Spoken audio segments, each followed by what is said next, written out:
അതായത് നിങ്ങൾ അറിയാത്തപ്പം, അവനറിയത്തില്ലല്ലോ. 300 കിലോമീറ്റർ അകലെ ഈ കപ്പലിന് വേറൊരു കപ്പൽ കിടക്കുന്നുണ്ട്, അവിടെയാണ് ഇവൻ്റെ ചോറെന്നുള്ളത് ഇവനെ അറിയത്തില്ല. അതാണ് പറയുന്നത്, നിങ്ങൾ അറിയാത്തപ്പം എനിക്കുണ്ട് എന്ന് വെച്ച് കഴിഞ്ഞാൽ ഈ മന്നയെക്കുറിച്ച് പറഞ്ഞതും ഒന്ന് വായിച്ചേ. മന്ന വായിച്ചേ, ശ്രുതികട്ടെ. ഹല്ലേലൂയ ഹല്ലേലൂയ ഹല്ലേലൂയ ഹല്ലേലൂയ ഹല്ലേലൂയ. യേശുവേ നന്ദി, യേശുവേ ഹല്ലേലൂയ ഹല്ലേലൂയ ഹല്ലേലൂയ ഹല്ലേലൂയ ഹല്ലേലൂയ. യേശുവേ ആരാധന ആരാധന ആരാധന ആരാധന. പാട് 16, 14, 15 തിരുവചനങ്ങൾ. മഞ്ഞുരുകിയപ്പോൾ മരുഭൂമിയുടെ ഉപരിതലത്തിൽ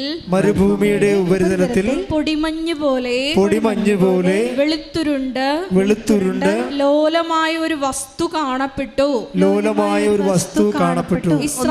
പ്ലീസ് ഒന്നിനു വായിച്ചോ. അത് മഞ്ഞുരുകിയപ്പോൾ മരുഭൂമിയുടെ ഉപരിതലത്തിൽ പൊടിമഞ്ഞ് പോലെ വെളുത്തുരുണ്ട് ലോലമായ ഒരു വസ്തു കാണപ്പെട്ടു. പ്ലീസ്, ഇതിന് ഇവർക്ക് മനസ്സിലായില്ല. മഞ്ഞു എന്ന് പറഞ്ഞ് ഇവർ നടക്കും. എന്താണിത് എന്താണ് അവർക്ക് അറിയത്തില്ലല്ല. അതാണ് അറിയാത്ത അപ്പം എന്ന് പറയുന്നത്. മന്ന എന്ന് പറഞ്ഞാൽ അവിടെ ഭാഷയെ വിളിക്കണം മന്ന. പക്ഷേ എന്താണെന്ന് ഇതെന്താ എപ്പോഴാണ് സംഭവിക്കുന്നത്? മഞ്ഞുരുകുമ്പോഴാണ്. രാത്രി ഇരുട്ടും മഞ്ഞും ജീവിതത്തിൻ്റെ അനുഭവങ്ങളാണ്. കുറച്ച് കഴിയുമ്പോൾ കർത്താവ് നിനക്ക് അപ്പം തരുമ്പോൾ നിൻ്റെ ജീവിതത്തിലെ മഞ്ഞുരുകിപ്പോവും. മഞ്ഞുരുകിട്ടത് കാണും. കണ്ണീരിൻ്റെ കാലം അങ്ങോട്ട് ഉരുകി മാറും. കണ്ണീരിൻ്റെ കാലം, ജോലിയില്ലാത്ത കാലം, ആരോഗ്യമില്ലാത്ത എന്തൊക്കെ രോഗിയായിരുന്ന കാലം, ഈ മഞ്ഞ് ഉരുകിപ്പോവും. എല്ലാ മഞ്ഞും ഉരുകാനുള്ളതാണ്. എല്ലാ സങ്കടങ്ങളും കർത്താവിന് ഉരുക്കാനുള്ളതാണ്, ഉരുക്കി കളയാനുള്ളതാണ്. കൈയടിച്ച് കർത്താൻ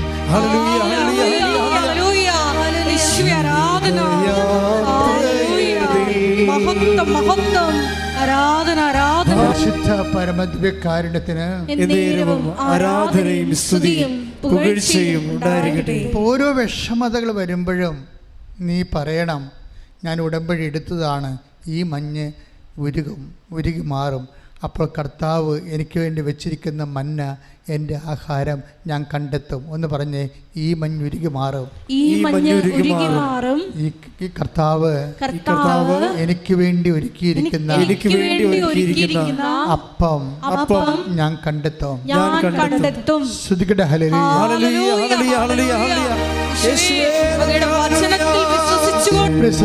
അപ്പോൾ ഉടമ്പടി എടുത്തിട്ടുള്ള എല്ലാവർക്കും ഒരു മഞ്ഞുരുക്കത്തിന് വേണ്ടി കാത്തിരിക്കാം. തീർച്ചയല്ലേ? ഇന്നലെ ഒരു അക്രൈസ്തവ സഹോദരി ഒരു സാക്ഷ്യം പറഞ്ഞു. അവളുടെ കുഞ്ഞിന് പനിയാണ്. പക്ഷേ എന്താ പ്രോബ്ലം വെച്ച് കഴിഞ്ഞാൽ പനി 100, 102, 103 കിടക്കുകയാണ്. പക്ഷെ കൊച്ച് വേർക്കണില്ല, പനിയുണ്ട്. പാരസെറ്റമോളും അതുപോലെ തന്നെ അവർ നേഴ്സായതുകൊണ്ട് മെഡിക്കലായിട്ടാണ് സംസാരിക്കുന്നത്. ഇപ്പോൾ പാരസെറ്റമോളും അതുപോലെ തന്നെ ബ്രൂഫന എന്തൊക്കെ അവർ ഡോക്ടർ പറയണത് ഇത് ഓവർ ഡോസായെന്ന് തോന്നണം എന്ന് പറഞ്ഞു. കാര്യം പനി മാറുന്നില്ലല്ലോ, 17 ദിവസമായില്ലേ. അപ്പോൾ ഇത് കൊടുത്ത് ഓവർ ഡോസായത് കാരണം കരളിന് നീര് കെട്ടി. ഡോക്ടർ അങ്ങനെയാണ് പറയണത്. ചിലപ്പോഴിതിൻ്റെ ഡോസ് ഓവറായത് കാരണം ലിവർ സ്വെല്ലിങ് ആയതായിരിക്കും എന്ന് പറഞ്ഞ്.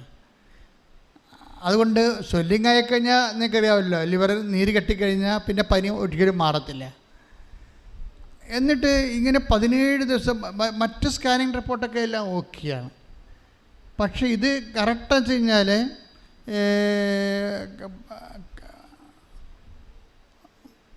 പ്രോട്ടീൻ ദഹിക്കാത്ത വിഷയങ്ങളുണ്ട് അതിനകത്ത്. പ്രോട്ടീൻ ദഹിക്കാത്ത അങ്ങനെ കുറേ പ്രശ്നങ്ങൾ അവർ പറയുന്നുണ്ടായിരുന്നു.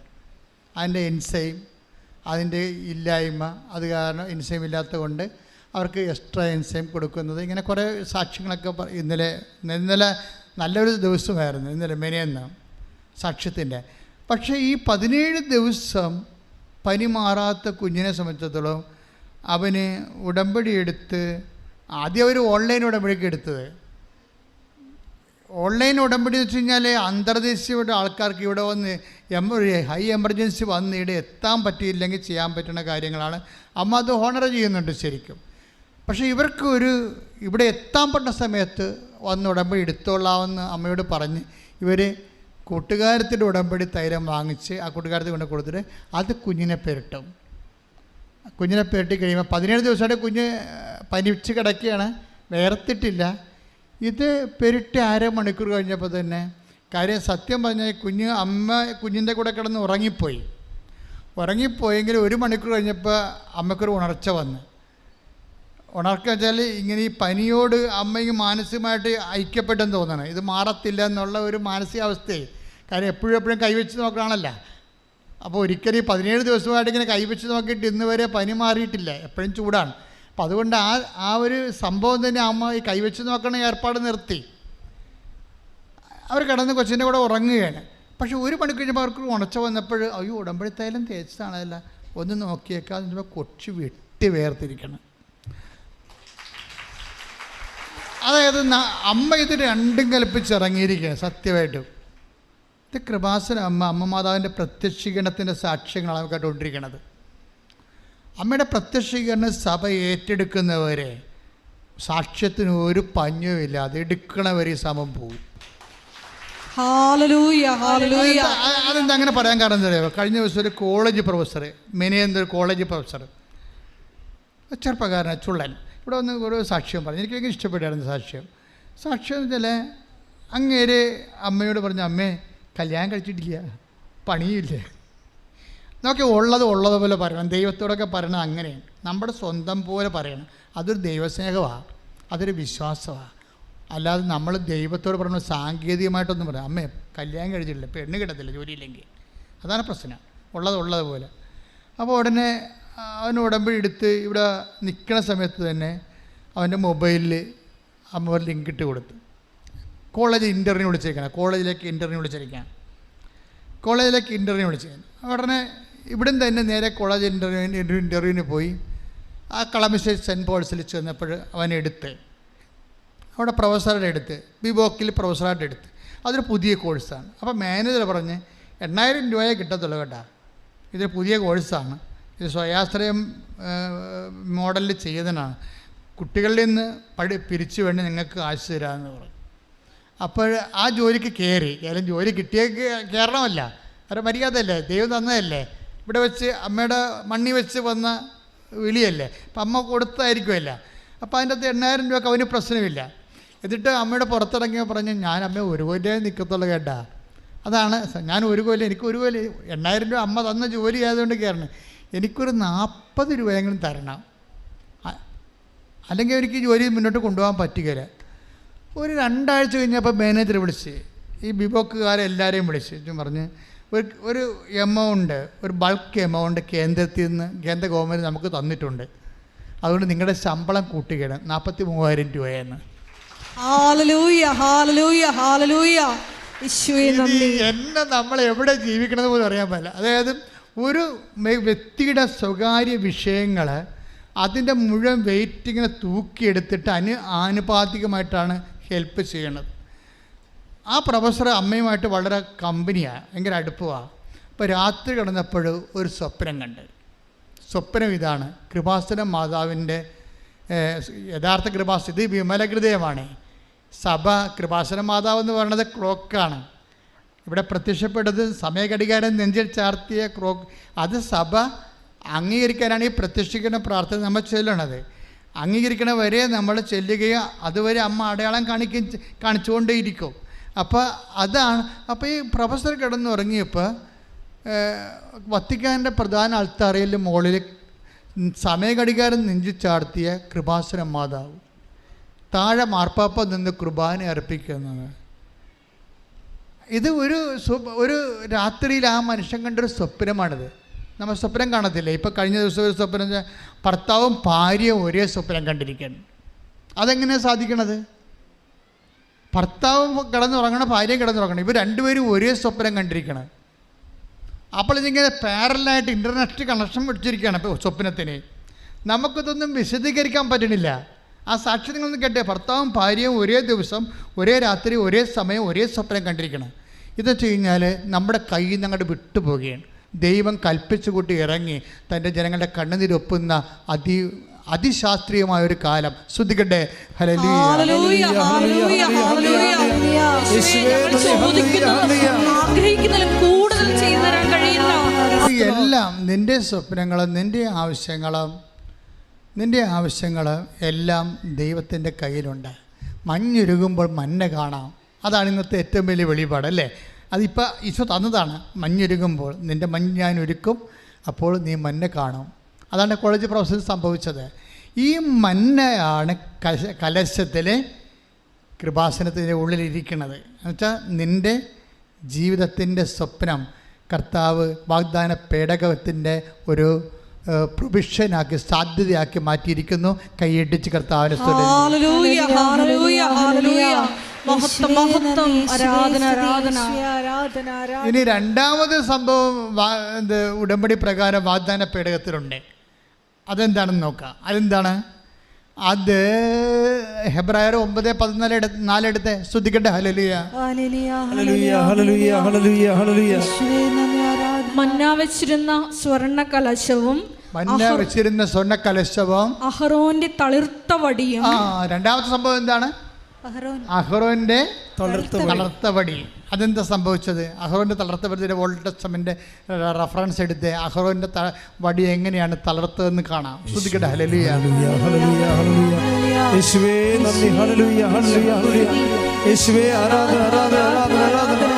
ഹല്ലേലൂയ, ഹല്ലേലൂയ, ഹല്ലേലൂയ, ഹല്ലേലൂയ. ഹല്ലേലൂയ, ഹല്ലേലൂയ. സംഖ്യ 17:7-8 തിരുവചനങ്ങൾ. സംഖ്യ 17:7-8. സാക്ഷി കൂടാരത്തിൽ സാക്ഷി കൂടാരത്തിൽ കർത്താവിന്റെ മുമ്പിൽ മോശ വടികൾ വെച്ചു. പിറ്റേ ദിവസം മോശ സാക്ഷ്യ കൂടാരത്തിലേക്ക് ചെന്നു. ലേവി കുടുംബത്തിനു വേണ്ടിയുള്ള അഹ്റോന്റെ വടി മുള പൊട്ടി പൂത്ത് തളിർത്ത് ബദാം പഴങ്ങൾ കായ്ച്ചു നിന്നു.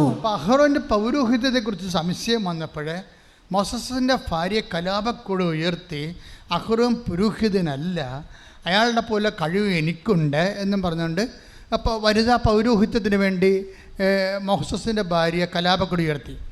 പക്ഷേ എന്താ പറഞ്ഞാൽ ആ കാലങ്ങളിൽ തന്നെ അഹ്റോന് കൊടുത്തിരുന്നത് വരവാണ്, പൗരോഹിത്യ വരമാണ്. അവൻ ലേവ്യ ഗോത്രത്തിലുള്ളതാണ്.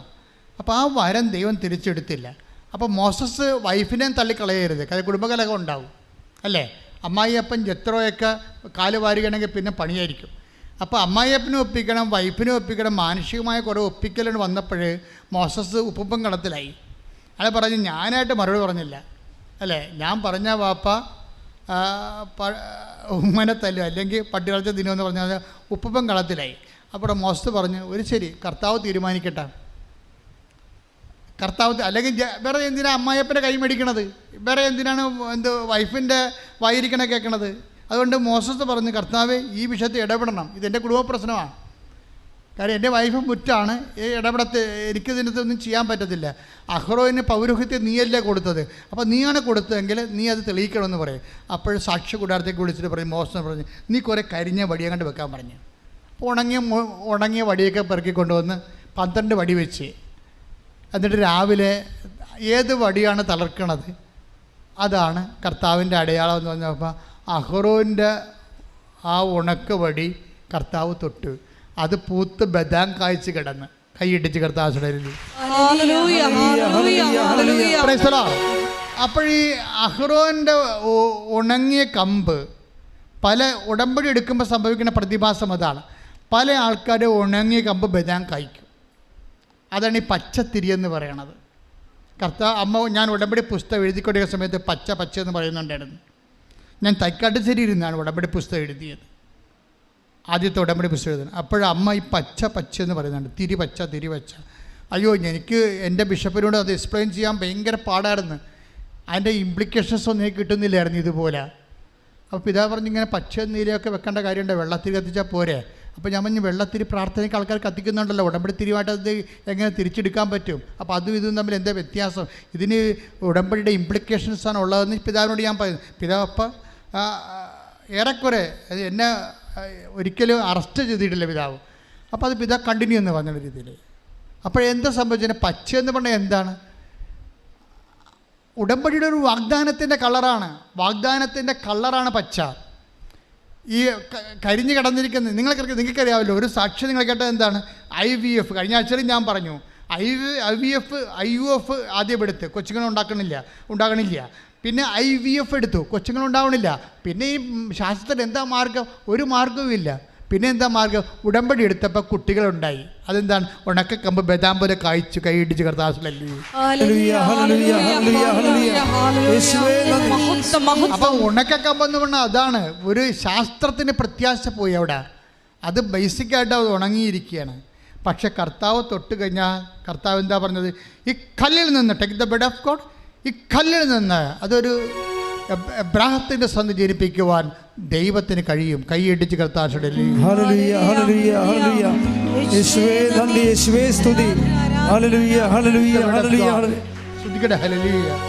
മത്തായി 3:9 ഞങ്ങൾക്ക് പിതാവായി അബ്രഹാം ഉണ്ട് എന്ന് പറഞ്ഞ് അഭിമാനിക്കേണ്ട. ഈ കല്ലുകളിൽ നിന്ന് അബ്രാഹത്തിന് സന്താനങ്ങളെ പുറപ്പെടുവിക്കാൻ ദൈവത്തിന് കഴിയുമെന്ന് ഞാൻ നിങ്ങളോട് പറയുന്നു. ഓർക്കേണ്ട ഒരു വിഷയം എന്താണ്? ദൈവത്തിന് എബ്രാഹാം പോലും വേണ്ടെന്നുള്ളതാണ്. എബ്രാഹത്തിൻ്റെ സന്ധികളെന്ന് വേണമെന്ന് പറഞ്ഞാൽ എബ്രാഹത്തിൻ്റെ രക്തത്തിലല്ലാത്ത കുഞ്ഞുങ്ങളെ എബ്രാഹത്തിൻ്റെ പേരിൽ പോലും ഈ കല്ലിൽ നിന്ന് ജനിപ്പിക്കാൻ കഴിയുള്ളവനാണ് നിൻ്റെ ഉടമ്പടിയുടെ കർത്താവായിട്ട് നിൽക്കണത്. അപ്പോൾ ആ ഒരു ദൈവത്തിൻ്റെ സാധ്യത, ചോര വിയർക്കുമ്പോഴും മരണം മണുക്കുമ്പോഴും കർത്താവ് മറക്കാതെ പ്രാർത്ഥിക്കുന്ന പ്രാർത്ഥനയുണ്ട്. Father, all thing is possible for you. Take the bed of God. പിതാവേ, അങ്ങേക്ക് എല്ലാം സാധ്യമാണ്. സ്തുതിക്കട്ടെ. ഹല്ലേലൂയ, ഹല്ലേലൂയ, ഹല്ലേലൂയ, ഹല്ലേലൂയ, ഹല്ലേലൂയ. യേശുവേ നന്ദി, യേശുവേ ആരാധന, ആരാധന. ഹല്ലേലൂയ, ഹല്ലേലൂയ, ഹല്ലേലൂയ, ഹല്ലേലൂയ, ഹല്ലേലൂയ, ഹല്ലേലൂയ. മർക്കോസ് 14:36. മർക്കോസ് 14:36. അവൻ പറഞ്ഞു, ആബാ പിതാവേ, എല്ലാം അങ്ങേക്ക് സാധ്യമാണ്. അപ്പൊ ദൈവത്തിന്റെ അനന്ത സാധ്യതയിൽ നിന്ന് മരണം മണുക്കുമ്പോഴും ചോര വിയർക്കുമ്പോഴും കർത്താവ് പ്രഖ്യാപിക്കുന്ന ഒരു പ്രഖ്യാപനമുണ്ട്. എന്താണ്? ദൈവത്തിൻ്റെ അനന്ത സാധ്യത. ഉടമ്പടി കാലുറപ്പിച്ചിരിക്കുന്നത് ഈ ദൈവത്തിൻ്റെ അനന്ത സാധ്യത നമുക്ക് വാഗ്ദാനമായി തന്ന സുവിശേഷ ഭാഗ്യങ്ങളിലാണ്. കൈയിടിച്ച് കിടന്ന് ആയസുടലിൽ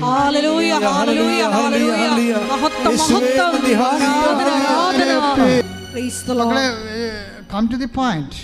അതായത് നമ്മുടെ വാട്ട് ഈസ് അവർ സബ്ജക്റ്റ്? അഹ്റോൻ്റെ മോസസ് വെച്ച ഒരു ഉണക്ക വടിയാണ്. അതിൻ്റെ ഹരിതം നശിച്ചിട്ട് എത്രയോ വർഷങ്ങളായി. ഇനി അതൊരു സാധ്യതയുമില്ല തളർക്കാൻ. എല്ലാവരും പറയും സാധ്യതയില്ലെന്നാണ്. പക്ഷേ എല്ലാവരും സാധ്യതയില്ലെന്ന് പറയുമ്പോഴും ക്രിസ്തു പറയും എല്ലാത്തിനും സാധ്യതയുണ്ടെന്ന്. ആ അഹ്റോൻ്റെ പൂത്തവടി മനുഷ്യൻ്റെ സാധ്യത അസ്തമിക്കുന്നിടത്ത് വെച്ച് ദൈവത്തിൻ്റെ സാധ്യത തുടങ്ങുമ്പോൾ അത് ബദാം കാഴ്ച പോലെ കരിമ്പച്ച നിറമുള്ള ഇലകൾ വീശിക്കൊണ്ട് നിൽക്കുന്ന ഒരു പുനഃസ്ഥാപനമില്ലേ? I will restate your life. ഞാൻ നിൻ്റെ ഐശ്വര്യത്തെ പുനഃസ്ഥാപിക്കുമെന്ന് പറഞ്ഞില്ലേ? എന്താ പറഞ്ഞ? ഐശയ്യായുടെ 11:29. ശ്രുതികട ഹല്ലേലൂയ, 29:11. ഐശ്വര്യം പുനഃസ്ഥാപിക്കുക, അത് വാഗ്ദാനമാണ്.